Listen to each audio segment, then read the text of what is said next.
3748 number حدیث ہے صحیح بخاری میں کہ جب حسین ابن علی کا سر کاٹ کر عبید اللہ ابن زیاد گورنر یزید جو کوفہ میں اس کا گورنر تھا اس کے سامنے لا کے تشت پہ پیش کیا گیا، وَلِعَاذُ بِاللَّهِ تعالی، اللہ کی لعنت ہو ان پر، فرشتوں کی لعنت، تمام لعنت کرنے والوں کی لعنت جنہوں نے حسین ابن علی کو اس طریقے سے شہید کیا، آمین۔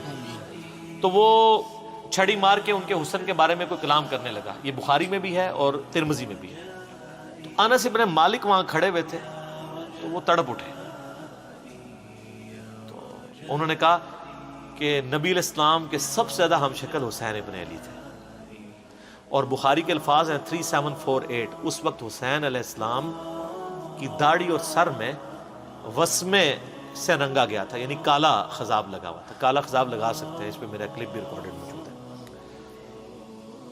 لیکن 70 80 90 سال کا بابا نہ لگائے، چھوٹی عمر تک 50 55 تک، اللہ سے ایک ٹاپک ہے۔ بہرحال اس میں بھی موجود ہے کہ وہ انس ابن مالک وہاں کھڑے تھے، اس کے سے لوگ سمجھتے ہیں شاید سنان بن انس ان کا بیٹا ہوگا، اور انس بن مالک نے ساتھ ہو کے کام کرایا، ساتھ ہو کے کرایا ہوتا تو وہ عبید اللہ کو ڈانٹتے تو نا کہ تو کیا کر رہا ہے، چھڑی مار رہا ہے۔ باقی لڑ تو سکتے نہیں تھے۔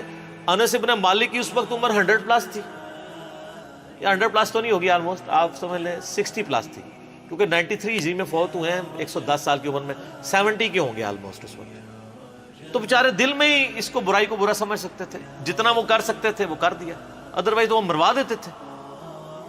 سنان بن انس بن مالک کا بیٹا نہیں ہے۔ رہا عمر ابن سعد جو 22,000 کا لشکر لے کے کربلا میں آیا تھا حسین ابن علی کے مقابلے پہ، وہ سعد ابن ابی وقاص کا بیٹا تھا۔ اور آپ دیکھیں عجیب بدقسمتی اس شخص کی کہ سعد ابن ابی وقاص نے ہی وہ پرشین امپائر گرائی ہوئی ہے، عراق، ایران، یہ کوفہ، یہ سارا حضرت سعد نے فتح کیا ہوا ہے، عشرہ مبشرہ میں سے ہیں۔ اور مولا علی کا قول ہے بخاری اور مسلم دونوں میں کہ میں نے اپنے کانوں سے صرف ایک شخص کے بارے میں رسول اللہ سے سنا ہے کہ میرے ماں باپ اس پہ قربان، اور وہ سعد ابن ابی وقاص ہے۔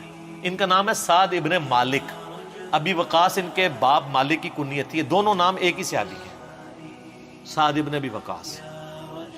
مولا علی جن کے بارے میں کہہ رہے ہیں کہ ان پہ نبی علیہ السلام نے اپنے ماں باپ جمع کیے ہوئے ہیں، اور نبی علیہ السلام کے رشتے میں معمول رکھتے تھے۔ 10 جنتی خوش نصیب صحابہ میں سے، اور بدری اصحاب میں سب سے آخر میں یہ فوت ہوئے ہیں حضرت معاویہ رضی اللہ تعالیٰ کے دور میں 56 ہجری میں۔ ان کے بعد کوئی بدری صحابی دنیا میں نہیں رہا تھا، بدری صحابی ایک بہت بڑا ٹائٹل تھا، یہ سب سے آخر میں فوت ہوئے۔ پوری زندگی حضرت معاویہ سے ان کا اختلاف رہا تھا اس مسئلے میں جو حضرت علی کے ساتھ ان کے معاملات تھے، سب و شتم والے۔ یہ بندہ ہمیشہ ڈٹا رہتا تھا، میرے پچھلے دنوں کلپ بھی آیا نا اس حوالے سے، کیا صحابہ کو گالی دینے والا کافر ہو جاتا ہے، اس میں نے ان کے حوالے سے حدیثیں صحیح مسلم سے بیان کی ہیں۔ ان کا بیٹا تھا عمر ابن سعد، جس کو رے کی حکمرانی کی لالچ دی تھی۔ رے پورا ایریا تھا، ایران، عراق، افغانستان، یہ پورے ایریا کو رے کہا جاتا تھا اس زمانے میں۔ اتنی بڑی حکمرانی کی، گورنری کی لالچ دی یزید نے عبید اللہ ابن زیاد کے ذریعے۔ باپ دیکھ لو سعد ابن ابی وقاص، جو مولا علی سے محبت کرنے والا، سن نسائی الکبریٰ میں موجود ہے، 2 تابعین ملنے آتے ہیں سعد ابن ابی وقاص کو، اور کہتے ہیں، سعد ابن وقاص ان کو پہلی بات یہ کرتے ہیں کہ میں نے سنا ہے کہ تم حضرت علی کو گالیاں دیتے ہو۔ ان کا معاذ اللہ، ہم کیوں دیں گے؟ تو انہوں نے فرمایا یہ بنو امیہ کے لوگ اگر میرے سر پہ آرا بھی رکھتے ہیں اور میرے 2 ٹکڑے کرتے ہیں اور مجھے یہ کہیں کہ میں حضرت علی کے بارے میں کوئی نازیبا جملہ نکالوں، تو میں سعد کبھی بھی ان کے بارے میں کوئی جملہ نہیں نکالوں گا جو کچھ میں نے رسول اللہ سے علی ابن ابی طالب کی شان میں سن رکھا ہے۔ صحیح مسلم میں حدیث موجود ہے نا، حضرت معاویہ نے ان کو کہا ہمارا معاویہ نے حکم دیا، تو اس میں الفاظ انہوں نے انکار کر دیا، تو حضرت پھر معاویہ نے کہا تمہیں کون سی چیز منع کرتی ہے کہ تم علی ابن ابی طالب پہ سب و شتم نہیں کرتے؟ ان کا معاویہ میں نے 3 فضیلتیں علی کے بارے میں ایسی سنی ہیں، مجھے ایک بھی مل جاتی تو بہت تھی۔ پھر انہوں نے کہا وہ پہلی فضیلت غزوہ تبوک کے موقع پر علی کی میرے ساتھ وہی نسبت ہے جو ہارون کی موسیٰ کے ساتھ، مگر میرے بعد کوئی نبی نہیں۔ دوسری فضیلت خیبر کے موقع پر کل اس شخص کے ہاتھ میں جھنڈا دوں گا جو اللہ اور اس کے رسول سے محبت کرتا ہے، اللہ اور اس کے رسول سے محبت کرتا ہے۔ ہم پوری رات اس خوشی سے سوئے نہیں کہ کون ہوگا وہ بندہ، علی کو دیا جھنڈا۔ اور مسلم میں آگے الفاظ ہیں کہ حضرت عمر کہتے ہیں مجھے پوری زندگی رشک رہے گا کہ اس دن جھنڈا مجھے نہیں ملا، علی کو ملا۔ اور تیسری فضیلت سن معاویہ، جب نجران کے عیسائی آئے تو آیت مباہلہ نازل ہوئی، آیت نمبر 61 آل عمران کی. تو نبی علیہ السلام اپنے بچوں میں سے حسن و حسین، فاطمہ اور حضرت علی کو لے کے اور کہا اللہ میرے یہ اہل بیت ہیں. یہ تینوں فضیلتیں. اور ابن ماجہ میں ایک چوتھی فضیلت بھی ہے کہ آپ نے غدیر خم پہ فرمایا تھا من کنت مولاہ فہذا علی مولاہ.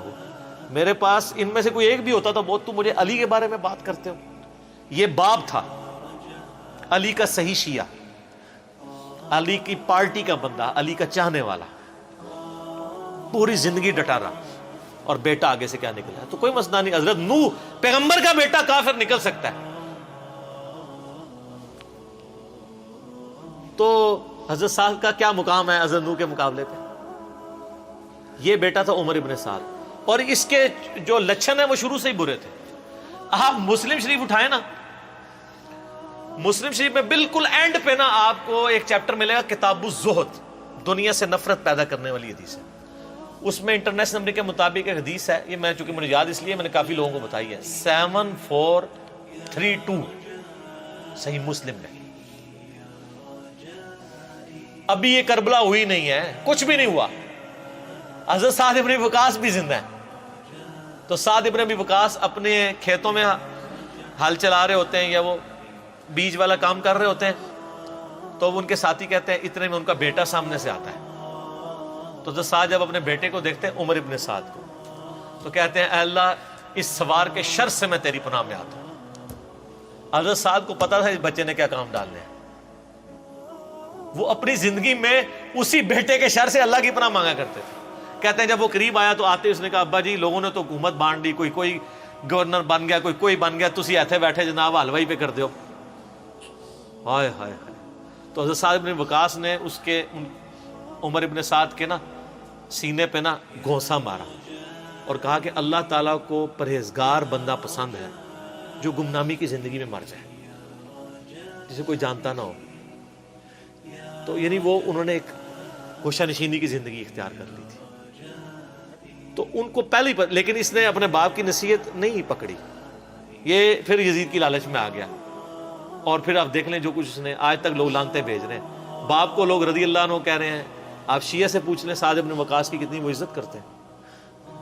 میں ابھی کل ایک کلپ وہ ایک شیعہ عالم تھے سید جواد نقوی صاحب کا سن رہا تھا، تو وہ اتنی تعریفی کلمات کہہ رہے تھے اور بتا رہے تھے کہ بھئی بیٹا یہ نکلا اور باپ کو دیکھیں، باپ نے ایران فتح کیا تھا، دوسری بڑی سپر پاور گرائی تھی، اور بیٹا آگے سے کیا نکلا.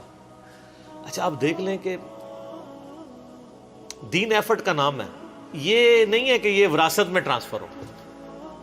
انبیاء کی وراثت میں ٹرانسفر نہیں ہوئی ہے تو اور کس میں ہونی ہے؟ تو اس لیے ہم قطعاً نہیں کرتے، اور اہل سنت کے ہاں کوئی بھی نہیں ہے.